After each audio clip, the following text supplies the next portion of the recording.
রাজ্যে হঠাৎ করেই অতি সক্রিয়তা দেখাতে শুরু করেছে শাসক দল সমর্থিত ছাত্র সংগঠন অখিল ভারতীয় বিদ্যার্থী পরিষদের একাংশ।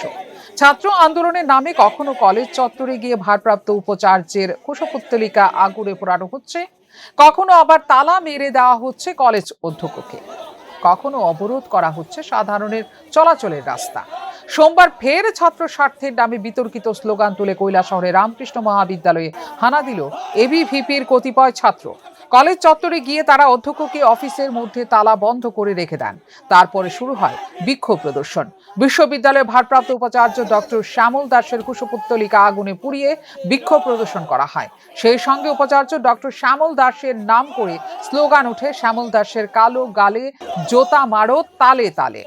অভিযোগ পাশ করার পরও অনলাইনে একাংশ কলেজ ছাত্রছাত্রীর একই বিষয়ে বারবার ব্যাগ দেখাচ্ছে।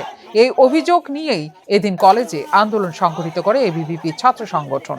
আন্দোলনের নেতৃত্বে ছিলেন ছাত্র নেতা সায়ন মালাকার, আয়ুষ দেব, কঙ্কন পাল, অনুপ কান্তি মজুমদার, স্নেহা সূত্রধর সহ কয়েকজন। পরবর্তীকালে তারা কলেজের অধ্যক্ষ ডক্টর অজিত বর্মনের কাছে একটি দাবি সনদ তুলে দেন। কলেজ অধ্যক্ষ ছাত্রদের অভিযোগ স্বীকার করে নিয়ে এই দাবি ঊর্ধ্বতন কর্তৃপক্ষের কাছে পাঠাবেন বলে জানিয়েছেন। ডেপুটেশন দিয়েছে আমাদেরই কলেজের ছাত্ররা। ওরা দেখা যাচ্ছে একটা সেমিস্টারে একটা পেপার পাই ব্যাক আসছে। আমরা বলছি যতই ভালো পরীক্ষা দিয়ে সবসময় এটা ব্যাকই আসে। কারণ এটা কি প্রবলেম, এটা তো একজ্যাক্ট বলতে পারবো না, কিন্তু ডেপুটেশনের যুক্তিগতা তো আছে, এটা তো হচ্ছে না।